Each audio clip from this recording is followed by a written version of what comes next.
மீட்ராய்ட்ஸ் எனும் எரிக்கல் என்பது உண்மைதான், அது விண்ணிலிருந்து பூமியில் விழும் என்பதை விஞ்ஞான உலகம் ஏற்றுக்கொண்ட தினம் இன்று. கேட்கவே ஆச்சரியமா இருக்குல்ல, ஆனால் அதான் உண்மை. எரிகற்கள் அப்படிங்கிறது விண்ணிலிருந்து விழாது, அது எப்படி கல் மேலே இருந்து விழும், அது விழறதுக்கெலாம் வாய்ப்பே இல்லை அப்படின்னு தான் விஞ்ஞான உலகம் தொடர்ந்து சொல்லிக்கிட்டே இருந்துச்சு.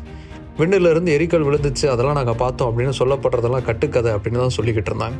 ஒரு சில விஞ்ஞானிகள் எரிக்கல் என்பது இருக்கும் அப்படின்னு சொன்னாங்க, ஆனால் அது சரியாக அவங்களால ப்ரூவ் பண்ண முடியல. அப்படி ஒரு சூழலில் தான் 1803 வருடம் ஏப்ரல் மாதம் 26 ஒரு மிகப்பெரிய ஒரு சம்பவங்கிறது நடந்துச்சு.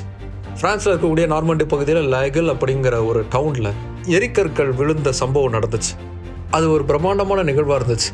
6 நிமிஷம் தொடர்ந்து 10 மைலுக்கும் மேற்பட்ட பரப்பளவு கொண்ட இடத்துல 3000 எரிக்கற்கள் தொடர்ந்து விழுந்துக்கிட்டே இருந்துச்சு. அந்த சம்பவத்தை நிறைய பேர் தொடர்ந்து பார்த்தாங்க. எரிக்கல் அப்படிங்கிறது உண்மைதான், இவ்வளோ அதிகமாக எரிக்கல் வந்து விழுந்துச்சு அப்படிங்கிறது பிரான்ஸ் முழுக்க பேசப்பட்டுச்சு. ஆனால் பிரான்ஸுடைய அகாடமி ஆஃப் சயின்சஸ் அதை முதல்ல நம்பலை. அதை விசாரிக்கிறதுக்காக ஜான் பேப்டிஸ்ட் பியாட் அப்படிங்கிற ஒருத்தர் அனுப்பி வச்சாங்க. பியாட் அந்த பகுதியில் இருக்கக்கூடிய பல கிராமங்களுக்கு போனார். அங்கே இருக்கக்கூடிய மக்கள் கிட்டெல்லாம் தொடர்ந்து பேசினார்.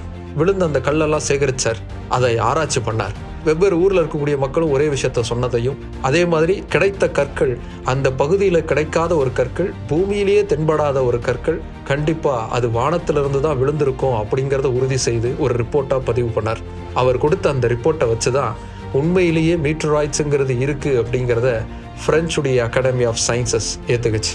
அதுக்கப்புறமா தான் உலகத்தில் இருக்கக்கூடிய மற்ற விஞ்ஞானிகளும் அதை ஏற்றுக்கிட்டாங்க. மக்கள் பல வருடங்களாக தொடர்ந்து சொன்ன ஒரு விஷயத்தை நாங்கள் கட்டுக்கதைகளாக நினச்சிட்டோம், அது தப்பு தான் அப்படின்னு சொல்லி விஞ்ஞானிகள் உலகத்திற்கு மன்னிப்பையும் கேட்டாங்க.